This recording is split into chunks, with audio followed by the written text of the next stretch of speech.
ವೇದಿಕೆಯಲ್ಲಿ ಬರಮಾಡ್ಕೊಳ್ಳೋಣ. ಅಭಿನಯದಲ್ಲಿ ಗಜ, ಕ್ರೇಜ್ ವಿಚಾರಕ್ಕೆ ಬಂದ್ರೆ ಐರಾವತ, ಸಂಗೊಳ್ಳಿ ರಾಯಣ್ಣನಾಗಿ, ದುರ್ಯೋಧನ ಆಗಿ, ಕಾಟೇರನಾಗಿ ಕ್ರಾಂತಿಯಾಗಿ ಸೃಷ್ಟಿ ಮಾಡುವಂತ ಬಾಕ್ಸ್ ಆಫೀಸ್ ಸ್ಟಾರ್ ನಮ್ಮ ಪ್ರೀತಿಯ ದರ್ಶನ್ ಸರ್.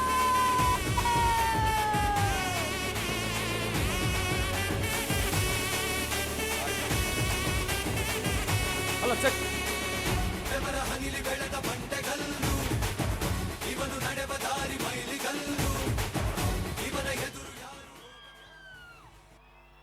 ತಂದೆ ತಾಯಿ ಸಮಾನ ಅಂತ ಎಲ್ಲ ಗುರಿಯರಿಗೆ, ಅಣ್ಣ ತಮ್ಮದರಿಗೆ, ಅಕ್ಕ ತಂಗಿಯರಿಗೆ, ಹಾಗೆ ಅನ್ನದಾತರಿಗೆ, ಎಲ್ಲ ನನ್ನ ಪ್ರೀತಿಯ ಸೆಲೆಬ್ರಿಟಿಗಳಿಗೆ ಈ ಚಿಕ್ಕ ಕಲಾವಿದ ಮಾಡೋ ನಮಸ್ಕಾರ. ಮೊದಲನೇದಾಗಿ ಇವತ್ತು ಕಾಟೇರ ಸಿನಿಮಾ 25ನೇ ದಿನ. ಎಲ್ಲ ಚಿತ್ರತಂಡದವರಿದ್ದಾರೆ, ಹಾಗೇನೆ ಎಲ್ಲ ಆಗ್ಲೇ ನನ್ನ ಪ್ರೀತಿಯ ತಮ್ಮದಿರು ಹೇಳಿದ್ರು. ಎಲ್ಲ ಅವರು ಟೀಸರ್ ನೋಡಿ, ಈಗ ನಮ್ಮ ಟೈಗರ್ ಆಗ್ಬೋದು, ನಮ್ಮ ಚಿಕ್ಕಣ್ಣ ಆಗ್ಬೋದು, ಯಶಸ್ ಆಗ್ಬೋದು, ಧನ್ವೀರ್ ಆಗ್ಬೋದು, ನಾನು ತುಂಬ ಈಸಿಯಾಗಿ ಮುಗಿಸ್ಬಿಡ್ತೀನಿ. ನೀವೆಲ್ಲ ಈಗ ತಾರ್ಸಿ ಕಟ್ತಾ ಇರ್ತೀರ. ಆ ತಾರ್ಸಿಗೆ ಬರೋದು 4 ಪಿಲ್ಲರ್. ಹಾಗೆ ನಮ್ಮ ಚಿತ್ರರಂಗಕ್ಕಿರೋದು 4 ಜನ. ಅದು ರಾಜ್ಕುಮಾರ್ ಅವರು, ವಿಷ್ಣು ಸರ್, ನಮ್ಮ ಅಪ್ಪಾಜಿ ಆದಂಥ ರೆಬಲ್ ಸ್ಟಾರ್ ಅವರು, ಹಾಗೇನೆ ಶಂಕರ್ ನಾಗ್ ಅವರು. ಇವು 4 ಜನ ಪಿಲ್ಲರ್ಗಳು. ಆದರೆ ಆ ತಾರ್ಸಿನ ಕಟ್ಟಬೇಕಾದ್ರೆ ಕೆಳಗಡೆ ಅಷ್ಟೊಂದು ಕಂಬಗಳು ನಿಲ್ಸಿರ್ತಾರೆ ಗೊತ್ತಾ. ಆ ಕಂಬಗಳೆಲ್ಲ ನಮ್ಮ ಸೀನಿಯರ್ಸ್ ಕಲಾವಿದರು. ನಾವು ಬರೀ ಆ ಕಂಬದ ಪಕ್ಕದಲ್ಲಿ ಒಂದು ಟೇಕ ಕೊಟ್ಟಿರ್ತಾರೆ ಗೊತ್ತಾ, ಈಗ ಸೈಡ್ಗೆ, ಆ ಥರ ಒಂದು ಸಣ್ಣ ಸಣ್ಣ ಪೀಸ್ಗಳು. ನಾವು ಯಾರೂ ಅಲ್ಲ ಹೀರೋ, ನಾವೆಲ್ಲ ಸಣ್ಣ ಸಣ್ಣ ಟೇಕಗಳು ಇಷ್ಟಿಷ್ಟೇ. ಆದರೆ ನಮ್ಮ ಜೊತೆಗೆ ನಮ್ಮವ್ರನ್ನೇ ನಾವು ಕರ್ಕೊಂಡೋಗ್ಬೇಕು, ಕಂಡವ್ರನ್ನ ಕರ್ಕೊಂಡೋಗಕ್ಕಾಗಲ್ವಲ್ಲ, ಹೌದೋ ಅಲ್ವ? ನಮ್ಮಿರೋಗಳ ಕಡೆ ನಮ್ಮ ಸ್ಟಾರ್ಗಳವರು. ನಾನೇನೀಗ ಪಕ್ಕರಾಜವ್ರನ್ನ ಕರ್ಕೊಂಡ್ಬಂದ್ಬಿಟ್ಟು ನನ್ನ ತಮ್ಮ ಅಂತ ಹೇಳಿದ್ರೆ ಅವನು ನಮ್ಮ ಥರ ಕ್ಯಾಕರ್ಸ್ ಮೊಕ್ಕು ಮುಗಿತೀರಾ, ಹೌದೋ ಅಲ್ಲೋ? ಹಾಗೇನೆ ಇವತ್ತು ಚಿತ್ರರಂಗದ ಮಾತಾಡೋಕ್ಕೆ ಇಲ್ಲ, ಸಕ್ಸಸ್ ಮೀಟ್ ಮಾತಾಡೋಕ್ಕೆ ನಾವು ಬಂದಿಲ್ಲ. ಎಲ್ರಿಗೂ ಮೊದಲನೇದಾಗಿ ಗಣರಾಜ್ಯೋತ್ಸವದ ಹಾರ್ದಿಕ ಹಾರ್ದಿಕ ಹಾರ್ದಿಕ ಶುಭಾಶಯಗಳು. ಇದು 25ನೇ ವರ್ಷದ್ದು, 26ನೇ ವರ್ಷದ್ದು. ಹಾಗೇನೆ 2 ಮುಖ್ಯ ಇದನ್ನ ಹೇಳ್ತೀನಿ. ಯಾಕಂದ್ರೆ ಅವತ್ತು ಬ್ರಿಟಿಷರ ಹತ್ರ ಹೋರಾಡದಂತ ಕ್ರಾಂತಿವೀರ ಸಂಗೊಳ್ಳಿ ರಾಯಣ್ಣ ಅವ್ರನ್ನ ಗಲ್ಗೆಸಿದ ದಿನ, ಒಬ್ಬ ಹೋರಾಟಗಾರ ಹೋಗಿದ್ದಿನ ಇನ್ನೊಬ್ಬ ಹೋರಾಟಗಾರ ಹುಡ್ತಾನೆ ಅನ್ನೋದು ಒಂದು ಸತ್ಯನೇ. ಅದು ಪುಟ್ಟಣ್ಣಯ್ಯನವರು. ಯಾಕಂದ್ರೆ ಇವತ್ತವರ ಜನ್ಮದಿನ. ಯಾರಿಗೆ ಸಿಗುತ್ತೆ ಈ ಥರದ್ದು? ಯಾಕಂದ್ರೆ ಒಂದೊಂದು ದಿನ ಅಷ್ಟೊಂದು ಮುಖ್ಯವಾಗುತ್ತೆ ಒಬ್ಬೊಬ್ಬರಿಗೂ.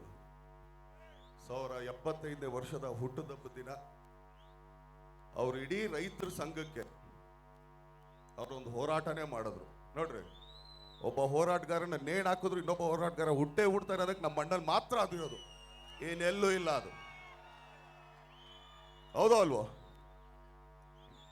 ಆದ್ರೆ ತಾವ್ರಿಗೆ ಹರಿಸಿದ್ರಿ, ಬೆಳೆಸಿದ್ರಿ, ಆಶೀರ್ವಾದ ಮಾಡಿದ್ರಿ. ಅದನ್ನೇ ಇಲ್ಲಿಗೆ ಬರೋಕ್ಕೂ ಮುಂಚೆನೆ ಅಲ್ಲಿ ಅವರ ಪುತ್ಲಿ ಇತ್ತು, ಅಲ್ಲಿಗೆ ಹೋಗಿ ಹಾರ ಹಾಕಿದ್ವಿ ನಾನು, ದರ್ಶನ್ ಅವರಿಬ್ರು. ಅಲ್ಲಿಂದ ಅವ್ರ ಸಮಾಧಿ ಹತ್ರ ಬಂದಾಗ ಅಮ್ಮ ಅಂದ್ರು. ಅಲ್ಲಿ ಹೋಗಿದ ತಕ್ಷಣ ಒಂದೇ ಮಾತು ಹೇಳಿದ್ರು, ಯಾಕಂದ್ರೆ ತಾಯಿ ಸ್ಥಾನದಲ್ಲಿ ನಿಂತಿರೋರು ಮಕ್ಕಳಿಗೆ ಆಶೀರ್ವಾದ ಮಾಡೋದೇ ಹೆಂಗಂತ. ನಮ್ಮ ಯಜಮಾನ್ರು ಆಕ್ಚುಲಿ 34-35 ವರ್ಷ ಮಾಡಿದ್ನ ನೀನು 3 ಗಂಟೆಲಿ ತೋರಿಸ್ಬಿಟ್ಟಲ್ಲ ದರ್ಶನ್, ಏನೇ ಇದು ಅಂತ ಅಂದ್ಬಿಟ್ಟು. ಸಾಕಲ್ಲ, ಇದಕ್ಕಿಂತ ಆಶೀರ್ವಾದ ಬೇಕಾ ನಮಗೆ? ಇದಕ್ಕಿಂತ ಬೇಕಾ ಹೇಳ್ರಿ? ಅಂದ್ರೆ ಪ್ರತಿ ಸಲ ಹಿಂಗೆ ಮಾಡ್ತೀವಿ ಅಂತ ಹೇಳಲ್ಲ ನಾನು. ಮತ್ತೆ ಪಂಚೆ ಹಾಕಿದ್ರೆ ನೀವೇ ನಾನು ನೋಡ್ಬಿಡ್ತೀರ. ಆದ್ರೆ ಈ ತರ ಸಿನಿಮಾಗಳು ಈಗ ಒನ್ಸ್ ಇನ್ ಬ್ಲೂ ಮೂನ್ ಅಂತ ಹೇಳ್ತೀವಿ, ಅಂದ್ರೆ ಯಾವತ್ತೋ ಒಂದಿನ ಹೆಂಗೆ ಹುಟ್ಟುತ್ತೆ ಅಷ್ಟೇ. ಆದ್ರೆ ಪ್ರತಿ ಸಿನಿಮಾ ಪ್ರಯತ್ನ ಪಡ್ತಾನೆ ಇರ್ತೀವಿ. ಆದ್ರೆ ನೋಡ್ರಿ, ಇವತ್ತು ಹೆಂಗೆ ಎಲ್ಲಾನು ಕೂಡು ಬರುತ್ತೆ ಕಾಲ ಅನ್ನೋದಕ್ಕೆ. ಅವತ್ತು ಸುಮ್ಮನೆ ಬರ್ಡೇಗೆ ವಿಶ್ ಮಾಡಕ್ಕೆ ಅಂತ ಬಂದಿದ್ದು, ಲಾಸ್ಟ್ ಇಯರ್ ಬರ್ಡೇಲಿ. ಅವತ್ತು ದರ್ಶನ್ ಅವ್ರಿಗೂ ಗೊತ್ತಿಲ್ಲ ಈ ಸಿನಿಮಾದ ಒಂದು ತುಂಬಾ ಟೀಸರ್, ಚಿಕ್ಕ ಟೀಸರ್ ನಾನು ರಿಲೀಸ್ ಮಾಡ್ತೀನಿ ಅಂತ. ಅವ್ರು ಹಂಗೆ ಒಳಗಡೆ ಬರ್ತಾರೆ 12 ಗಂಟೆ, ನಾನು ಇನ್ನೇನು ಹೊರಗಡೆ ಹೋಗ್ತದೆ, ಬನ್ನಿ ಬನ್ನಿ ಬನ್ನಿ ಬನ್ನಿ ಅಂದ್ಬಿಟ್ಟು ಹಂಗೆ ಕರ್ಕೊಂಡೋಗಿ ಅವ್ರ ಕೈಲೇ ಈ ಸಿನಿಮಾದ ಮೊದಲು ಟೀಸರ್ ರಿಲೀಸ್ ಮಾಡಿದ್ದೆ ದರ್ಶನ್ ಪುಟ್ಟಣ್ಣ ಅವರು. ಇದು ಯಾರಿಗಾರು ಗೊತ್ತಾ? ನೋಡ್ರಿ, ಇವತ್ತು 25ನೇ ದಿನ ಅವ್ರ ಪಕ್ಕದಲ್ಲಿ ಕೂತ್ಕೊಂಡು ಅವ್ರ ಊರಲ್ಲೇ ನಾವು ಮಾಡ್ತಾ ಇದೀವಿ ಅಂದಾಗ ಇದಷ್ಟು ಕ್ರೆಡಿಟ್ ಆ ಕೈಗುಣಕ್ಕೆ ಹೋಗ್ಬೇಕು. ನೋಡ್ರಿ ಅವತ್ತು ಯಾವ ಒಳ್ಳೆ ಮನ್ಸಿಂದ ಅವ್ರು ಮಾಡಿದ್ರು.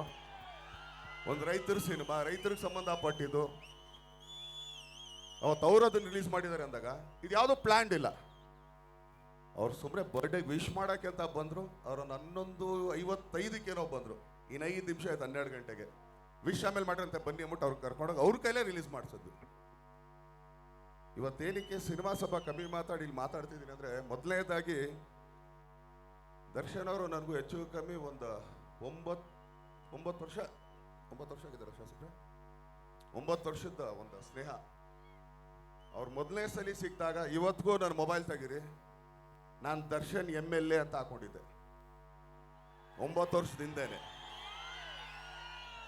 ಹಂಗಂತೇಳಿ ಇದಂತಲ್ಲ, ಇವತ್ತು ನೋಡ್ರಿ ತುಂಬಾನೇ ಎಲ್ಲರೂ ಏನು ಹೇಳ್ತಾ ಇದ್ದಾರೆ, ಅವ್ರನ್ನ ಮಾಡ್ಬಿಡ್ವಪ್ಪ, ಅವ್ರು ಆ್ಯಕ್ಚುಲಿ ಮತ್ತೆ ಅಮೆರಿಕ ಕೊಟ್ಟೋಗ್ತಾರೆ ಹಂಗೆ ಹಿಂಗೆ ಅಂತ.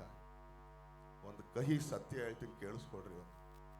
ಯಾಕಂದ್ರೆ ಒಬ್ಬ ಸ್ನೇಹಿತನಿಗೋಸ್ಕರ ಆಮೇಲೆ 24 ಗಂಟೆ ನಾವು ಫೋನಲ್ಲೂ ಇರಲ್ಲ, ಮಾತಾಡಲ್ಲ. ಸಿಗ್ದಾಗ ಶಾಸಕರೇ ಅದು ಇದು ಅಂತ ಮಾತಾಡ್ತೀವಿ. ಅವ್ರು ನಿಜವಾಗ್ಲೂ ಸರಿಯಾಗಿ ಮಾತಾಡೋಕ್ಕೂ ಬರಲ್ಲ. ನೋಡಿದ್ದೀರಾ ಸ್ಟೇಜ್ ಮೇಲೆ? ನೋಡಿದ್ದೀರಾ? ಇದೇ ಬೇರೆ ಯಾರಾನು ಪಕ್ಕಾ ರಾಜಕಾರಣಿಗೆ ಈ ಥರ ಒಂದು ವೇದಿಕೆ ಸಿಕ್ಕಿದ್ರೆ ಇಷ್ಟೊತ್ತಿಗೆ ಎಲೆಕ್ಷನಲ್ಲಿ ಒಂದು 2 ಕೋಟಿ ಕಮ್ಮಿ ಆಗೋಗಿರೋದು ಅವ್ರಿಗೆ. ಯಾಕಂದ್ರೆ ಅಷ್ಟು ಚೆನ್ನಾಗಿ ಮಾತಾಡಿ ಎಲ್ಲರೂ ಪಳಗಿಸ್ಕೊಂಡ್ಬಿಟ್ಟಿರೋರು. ಅವ್ರಿಗೆ ಅದನ್ನೂ ಮಾಡಕ್ಕೆ ಬರಲ್ಲ. ಆಮೇಲೆ ತುಂಬ ಹತ್ತಿರದಿಂದ ನೋಡಿದ್ದಕ್ಕೆ ಇವತ್ತು ಹೇಳ್ತಿದ್ದೀನಿ, ತುಂಬ ಜನದ ಇದು ಯಾರ್ಯಾರು ನೋಡ್ತಾ ಇದ್ದೀರಾ, ಕೇಳಿಸ್ಕೊತಾ ಇದ್ದೀರಾ, ಇಲ್ಲಿ ಯಾರು ಹೊರಗಡೆ ನೋಡ್ತಾ ಇದ್ದೀರಾ? ಹೌದು, ಅವರಿದ್ದಿದ್ದೇ USA. ಅಲ್ಲಿ ಅವ್ರದ್ದೇ ಆದಂಥ ಕಂಪ್ನಿಗಳಿತ್ತು. ಇವತ್ತು ನಿಜವಾಗ್ಲೂ ಈ ಥರ ಶಾಸಕರು ಯಾರಿಗೂ ಬೇಡ, ನಮಗೂ ಬೇಡ. ನಿಜವಾಗ್ಲೂ ನನಗೆ ಬಂದರೆ ಬೇಡಪ್ಪ, ನಾನು ಕಂಪ್ನಿ ಚೆನ್ನಾಗಿದೆ ಅಂತ ಹೊಟ್ಟೋಗ್ತಿದ್ದೆ. ಇರೋ ಸ್ವಲ್ಪ ಏನೋ ಮಾತಾಡ್ತಾ ಇದ್ದೀನಿ, ತಡ್ಕೊಳ್ಳೋ, ಯಾಕೋ ಹಿಂಗೆ ಆಡ್ತೀಯ? ಅಯ್ಯೋ ನೀನು ನೋಡ್ರಿ, ಒಳ್ಳೇದು ಮಾತಾಡ್ದಾಗ ಬಂದಿದ್ದ ತಡೀಚಿನ ಫ್ಲೋ ಹೊಟ್ಟೋಗುತ್ತೆ. ಆಮೇಲೆ ಇದೇ ಒಂದು ಒಳ್ಳೆ ಕಂಪ್ನಿ ನನ್ನ ಕೈಲಿದ್ದಿದ್ರೆ ನಾನು ನಿಜವಾಗ್ಲೂ MLA ಆಗಕ್ಕೆ ಬರ್ತಾ ಇರಲಿಲ್ಲ ಸ್ವಾಮಿ. ಇವತ್ತು ಆ ಕಂಪ್ನಿನ ಮಾರಿ 8 ಕೋಟಿ ಸಾಲ, ಎಲೆಕ್ಷನ್ ಸಾಲ ತೀರಿಸಿ ಇವತ್ತು ಅದೇ ಕಂಪ್ನಿಲಿ ಕೆಲಸ ಮಾಡ್ತಾರೆ ಅಂತಂದ್ರೆ ಈ ಥರದ್ದು ಯಾವ ಶಾಸಕನ ಬೇಕು?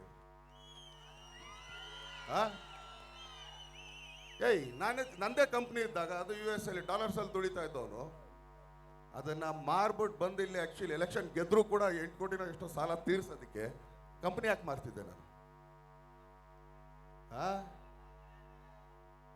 ದಯವಿಟ್ಟು ಯಾರ್ಯಾರು ಸುಮ್ಮನೆ ಅವ್ರ ಮೇಲೆ ಹೂವ ಪೋಹ ಹೇಳ್ತಾರೋ ದಯವಿಟ್ಟು ಈ ಕಹಿ ಸತ್ಯಗಳನ್ನ ಅರ್ಥ ಮಾಡ್ಕೊಳ್ಳಿ. ನೀವೊಂದು ಒಳ್ಳೆ ಕೈಯಲ್ಲಿದ್ದೀರಾ. ಇದೇ ಒಬ್ಬ MLA ಆಗಿದ್ರೆ ಚಪ್ಪಲಿಯಿಂದ ಹಿಡಿದು, ಪ್ಯಾಂಟಿಂದ ಹಿಡಿದು, ಶರ್ಟಿಂದ ಹಿಡಿದು ಎಲ್ಲ ಮೇಲಿಂದ ಕೆಳಗಡೆವ್ರಿಗೆಲ್ಲ ಕುಲ್ ಮಿಲಾಯಿಸಿದ್ರು ಒಂದು 8,500 ರೂಪಾಯಿ ಐಟಮ್ ಇಲ್ಲ. ಇಲ್ಲಿ 8,500 ರೂಪಾಯಿ ಐಟಮ್ ಇಲ್ಲ. ನಾನೇ ಹೇಳ್ತೀನಿ, ಇದಕ್ಕೆ ಯಾಕೆ MLA ಆಗ್ಬೇಕಾಗಿತ್ತು? ನಾನೇ ಚೆನ್ನಾಗಿದ್ದೀನಪ್ಪ, ಒಳ್ಳೆ ಪ್ಯಾಂಟ್, ಒಂದು T ಶರ್ಟ್ ಹಾಕಿದ್ದೀನಿ, ಹೌದಾ ಅಲ್ಲ? ಅದಕ್ಕೆ ನಾನು ಹೇಳ್ತಾ ಇರೋದು, ಇವತ್ತು ಇರಲ್ಲ ಅಲ್ಲಿ ಕೂತ್ಕೊಂಡು ಕೂಗೋದಲ್ಲ, ಕಡಲ ಕೂತಿ ಸತ್ಯ ತಿಳ್ಕೊ, ಆಮೇಲೆ ಮಾತಾಡಿವಿನಲ್ಲ. ದಯಮಾಡಿ ಅವ್ರ ಬಗ್ಗೆ ಅದು ಇದು ಹೇಳೋರಲ್ಲ, ಸ್ವಲ್ಪ ಇಲ್ಲಿ ಇಷ್ಟು ಜನ ಕೇಳ್ತಾ ಇದ್ರಲ್ಲ, ಆಮೇಲೆ ನಾನು ಯಾರಿಗೂ ಕಾಕ ಹೊಡೆಯಲ್ಲ, ಚಮಚಾಡಲ್ಲ ಸ್ವಾಮಿ. ನನಗೆ ಇಷ್ಟ ಆದರೆ ನಾನು ತುಂಬ ಇಷ್ಟದಿಂದ ಇರ್ತೀನಿ, ನನಗೆ ಕಷ್ಟ ಆದರೆ ನಾನು ತುಂಬ ದೂರ ಇರ್ತೀನಿ. ಇವತ್ತು ಈ ಪ್ರೋಗ್ರಾಮು ಅವ್ರಿಗೇನು ಆ್ಯಕ್ಚುಲಿ ಇದಾಗಿತ್ತ, ಇದು ಯಾರೋ ನಮ್ಮ ಪ್ರೊಡ್ಯೂಸರ್ ಮಾಡಬೇಕಾಗಿದ್ದ ಕೆಲಸ ಇವೆಲ್ಲ. ನಾನು ಮಾಡ್ತೀನಿ, ನಿಮ್ಮ ಸಿನಿಮಾ ನೋಡ್ತೀವಿ, ತುಂಬ ಖುಷಿ ಆಯ್ತು. ಯಾಕಂದ್ರೆ ಯಾವ ಸಿನಿಮಾದಲ್ಲೂ ಒಂದು ಸಂಘದವ್ರು, ಒಂದು ರೈತರ ಸಂಘದವ್ರು ಈ ಸಿನಿಮಾನ ನೋಡಿ ಮೆಚ್ಚಿ ಇದಕ್ಕೊಂದು ನಾವು ಆ್ಯಕ್ಚುಲಿ ಒಂದು ಇದು ಕೊಡ್ತೀವಿ ಅಂತ, ಒಂದು ಟ್ರಿಬ್ಯೂಟ್ ಕೊಡ್ತೀವಿ ಅಂದಾಗ ನಿಜವಾಗ್ಲೂ ಈ ಚಿತ್ರತಂಡ ಎಲ್ಲರೂ ನಾವು ಚಿರುಗುಣಿ ಆಗಿರ್ಬೇಕಿಲ್ಲ. ಅದು ರೈತರ ಸಂಘಕ್ಕೆ. ಯಾಕಂದ್ರೆ ಅವ್ರಿಗೆ ಸಂಬಂಧಪಟ್ಟಂಥ ಸಿನಿಮಾ ಅಂದಾಗ ಅದನ್ನು ಅರಿಸಿ ಬೆಳೆಸಿ ಇಲ್ಲಿವರೆಗೆ ಎತ್ಕೊಂಡ್ಬಂದಿದ್ದಾರೆ.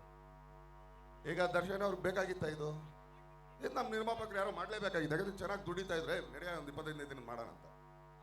ಅದಷ್ಟು ಖರ್ಚು ಅಲ್ಲಿಂದ ಹಿಡಿದು ಇಲ್ಲಿವರೆಗೆ, ಈ ಮೂಲೆಯಿಂದ ಆ ಮೂಲೆವರೆಗೆ ಪ್ರತಿ ಖರ್ಚು ಅವ್ರು ಎತ್ಕೊಂಡು ಮಾಡಿದ್ದಾರೆ. ಇದಕ್ಕಾದರೂ ನಾನು ಆ್ಯಕ್ಚುಲಿ ಕಾಲೇಜ್ ಬಿದ್ದರೆ ದೊಡ್ಡವ್ರು ಚಿಕ್ಕವರು ಇಲ್ಲಿಂದನೇ ನಾನು ಸಾಷ್ಟಾಂಗ ನಮಸ್ಕಾರ ಮಾಡ್ಬಿಡ್ತೀನಿ.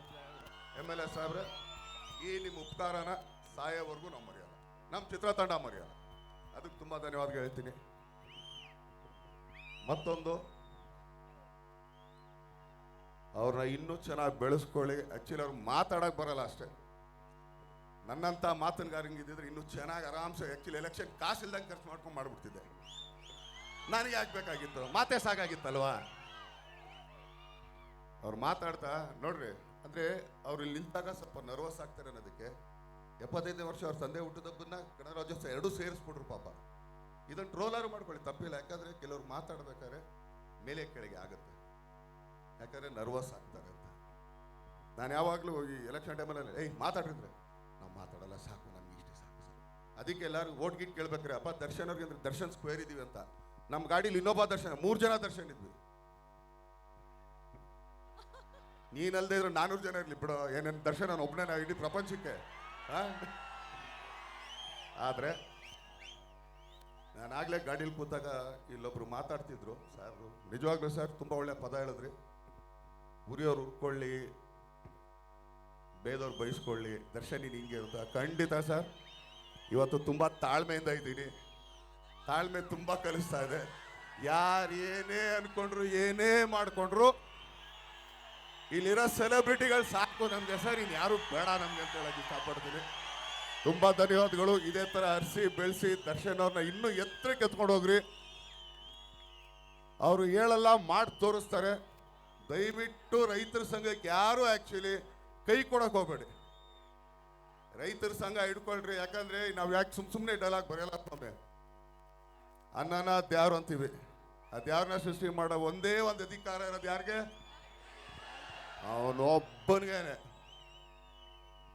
ಅವನಿವತ್ತು ನಾನು ನೇಗ್ಲಿಡಿಯಲ್ಲ, ನಾನು ಎತ್ಕಟ್ಟಲ್ಲ ಅಂತಂದ್ರೆ ನಾವೆಲ್ಲ ಮಣ್ಣು ತಿನ್ಬೇಕಾಗುತ್ತೆ ಅಷ್ಟೇ, ಇನ್ನೇನಿಲ್ಲ. ಹೌದೋ ಅಲ್ಲೋ? ಹಾಗಂತೇಳಿ ನಾನು ಯಾವಾಗಲೂ ಹೇಳ್ತೀನಿ, ರೈತರಿಗೆ ಸಿಂಪತಿ ಬೇಡ, ಅಯ್ಯೋ ಪಾಪ ಅನ್ನಕ್ಕೆ ಹೋಗ್ಬೇಡ್ರಿ.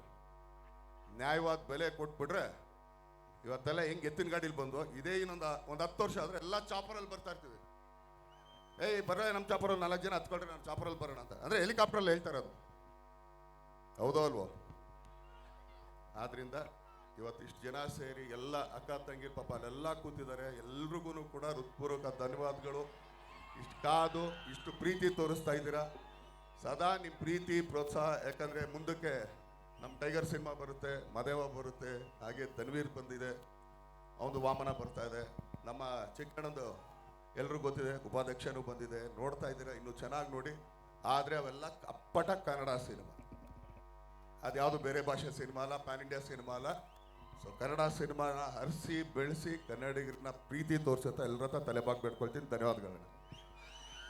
ದರ್ಶನ್ ಸರ್, ಈಗ ಈ ವೇದಿಕೆಯಲ್ಲಿ ಒಂದು ಬಂಗಾರದಂತ ಮೊಮೆಂಟ್ ಅನ್ನ ಸೃಷ್ಟಿ ಮಾಡುವಂತಹ ಸಮಯ. ಕಾರಣ ನೋಡ್ರಿ, 1 ನಿಮಿಷ, ಸಾರಿ 26ನೇ ತಾರೀಕು ಅನ್ನೋದನ್ನ 75 ಅಂತ ಅಂದ್ಬಿಟ್ಟೆ. ನೋಡ್ರಿ, 75 ಎರಡು 75ರಲ್ಲೇ ಬಂದಿದೆ. ಸೊ 75ನೇ ವರ್ಷ ಗಣರಾಜ್ಯೋತ್ಸವ ಅಂತ ಹೇಳಕ್ ಬಂದೆ ಅಷ್ಟೇ. ಸಾರಿ, ಯಾಕಂದ್ರೆ ಅಲ್ಲಿ ಯಾರೋ ಮಾತಾಡ್ತಿರ್ತಾರೆ, ಫ್ಲೋಟ್ ಹೋಗುತ್ತೆ ಅನ್ನೋದು, ಅದಕ್ಕೋಸ್ಕರ ಹೇಳಿದ್ದು. ದಯವಿಟ್ಟು ಕ್ಷಮಿಸ್ಬಿಡ್ರಿ. ಆಕ್ಚುಲಿ ಈ ಕೂಗಿದೆಯಲ್ವಾ ಸರ್, ಬೆಳಗ್ಗೆಯಿಂದ ಇದೇ ಕೂಗು ನಾವು ಕೇಳ್ತಾ ಇದ್ದಿದ್ದು. ಎಲ್ಲರೂ ದರ್ಶನ್ ಸರ್ ಬರ್ತಾರೆ ಅಂದ್ರೆ D boss boss boss D boss ಅಂತ ಹೇಳ್ತಾ ಇರ್ತಾರೆ. ಆದ್ರೆ ಇವತ್ತು ದರ್ಶನ್ ಸರ್ ಅವರ ಪ್ರೀತಿಯ ಸೆಲೆಬ್ರಿಟೀಸ್ ನೀವೆಲ್ಲರೂ ಇನ್ನೊಂದು ಪದವನ್ನ ಹೇಳುವಂತ ಅವಕಾಶ ಸಿಗುವಂತ ವೇದಿಕೆ. ಯಾಕಂದ್ರೆ ನಮ್ಮ ಮಾನ್ಯ ಶಾಸಕರಾದಂಥ ದರ್ಶನ್ ಪುಟ್ಟಣ್ಣಯ್ಯ ಸರ್ ಅವರು ನಮ್ಮ ನೆಚ್ಚಿನ box office Sultan, challenging star, D boss Darshan ಸರ್ಗೆ ಮತ್ತೊಂದು ಬಿರುದನ್ನ ಈ ವೇದಿಕೆಯಲ್ಲಿ ಕೊಡಲಿದ್ದಾರೆ. ಬಹಳ ವಿಶೇಷವಾಗಿದೆ, ಅದೇನು ಅಂತ ತಿಳಿಸ್ಬೇಕು ಸರ್. ಈಗಾಗಲೇ ಮಾತು ಬರೀಕಿಲ್ಲ ಅಂತ ಹೇಳ್ಬಿಟ್ಟವ್ರೆ, ಬೇಗ ಮಾತಾಡ್ಬಿಡ್ತೀನಿ. ಇಷ್ಟು ರೈತ ಸಂಘಟನೆ ಬಗ್ಗೆ, ರೈತರ ಸಮಸ್ಯೆ ಬಗ್ಗೆ ಕಾಡ್ತಾ ಇರೋ ತಂಡ, ಎಸ್ಪೆಷಲಿ ಚಾಲೆಂಜಿಂಗ್ ಸ್ಟಾರ್ ದರ್ಶನ್ ಅವರು ಅವರ ಅಭಿನಯದ ಮೂಲಕ ರೈತ ಸಂಘಟನೆಯ ವಿಷಯಗಳನ್ನು ಈ ಪಿಕ್ಚರ್ ಮೂಲಕ ತಿಳಿಸ್ಕೊಟ್ಟಿದ್ದಾರೆ. ಅವರಿಗೆ ನಮ್ಮೆಲ್ಲರ ಪರವಾಗಿ ಅವರಿಗೆ ಭೂಮಿ ಪುತ್ರ ಅಂತ ಒಂದು ಬಿರುದನ್ನ ಕೊಡಬೇಕು ಅಂತ ನಾವೆಲ್ಲ ಯೋಚನೆ ಮಾಡಿ ಎಲ್ಲ ಜಿಲ್ಲೆಗಳಿಂದನೂ ಮಣ್ಣನ್ನು ತಗೊಬಂದು ಮತ್ತೆ ಮಂಡ್ಯದ ಭತ್ತ ಮತ್ತು ಕಬ್ಬು ಇವಿಷ್ಟನ್ನು ಅವರಿಗೆ ನಾವು ರಾಗಿ ಇವಿಷ್ಟನ್ನು ಅವರಿಗೆ ಉಡುಗೊರೆಯಾಗಿ ಕೊಟ್ಟು ಈ ಥರ ಆಮೇಲೆ ಕೊನೆಯದಾಗಿ ಇಂಪಾರ್ಟೆಂಟ್ ಅದು, ಟಗರು ಬೇರೆ ಕೊಡ್ತಾ ಇದೀವಿ. ಒಂದು ಟಗರು ಬೇರೆ ತರಿಸಿ ಅವ್ರಿಗೆ ಈ ಭೂಮಿ ಪುತ್ರ ಏನೋ ಬಿರುದನ್ನ ಕೊಟ್ಟು ಅವ್ರಿಗೆ ಇವೆಲ್ಲ ನಮ್ಮ ರೈತರ ಪರವಾಗಿ ಈ ಥರ ಚಲನಚಿತ್ರಗಳನ್ನು ಮುಂದುವರಿಸ್ಕೊಂಡು ಹೋಗ್ಲಿ ಅಂತ ಹೇಳಿ, ಮತ್ತೆ ನಿಮ್ಮ ಸ್ನೇಹಕ್ಕೆ ನಾನು ಅಭಾರಿ ಅಂತಲೂ ನಿಮಗೆ ಹೇಳಕ್ಕೆ ಇಷ್ಟಪಡ್ತೀನಿ. ಇದು ದಯವಿಟ್ಟು ಬನ್ನಿ.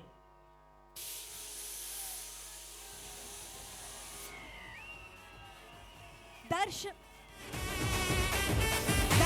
ಸರ್ಗೆ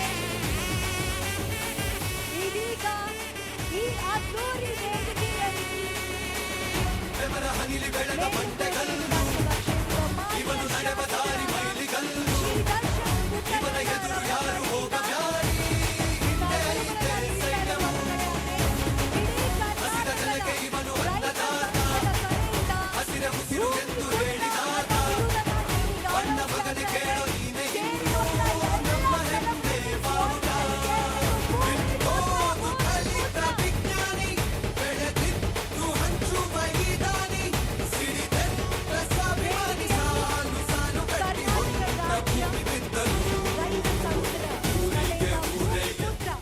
ಈ ಗೌರವವನ್ನ, ಈ ಬಿರುದನ್ನ ನೀಡಿ ದರ್ಶನ್ ಸರ್ಗೆ ಈ ಗೌರವವನ್ನ ನೀಡ್ತಾ ಇರುವ ಸಂದರ್ಭದಲ್ಲಿ 30 ಜಿಲ್ಲೆಗಳಿಂದ ಇಡೀ ಮಣ್ಣನ್ನ ನೀಡಲಾಗ್ತಾ ಇದೆ. ಜೊತೆಗೆ ಮಂಡ್ಯದ ಪ್ರಮುಖ ಬೆಳೆಗಳಾದಂತಹ ಕಬ್ಬು, ಭತ್ತ, ರಾಗಿಯನ್ನ ನೀಡ್ತಾ ಇದ್ದಾರೆ. ಜೊತೆಗೆ ರೇಷ್ಮೆ ಗೂಡಿನಿಂದ ಮಾಡಿರುವಂತಹ ಒಂದು ವಿಶೇಷವಾದ ಹಾರವನ್ನ ನೀಡಿ ಗೌರವಿಸಲಾಗ್ತಾ ಇದೆ.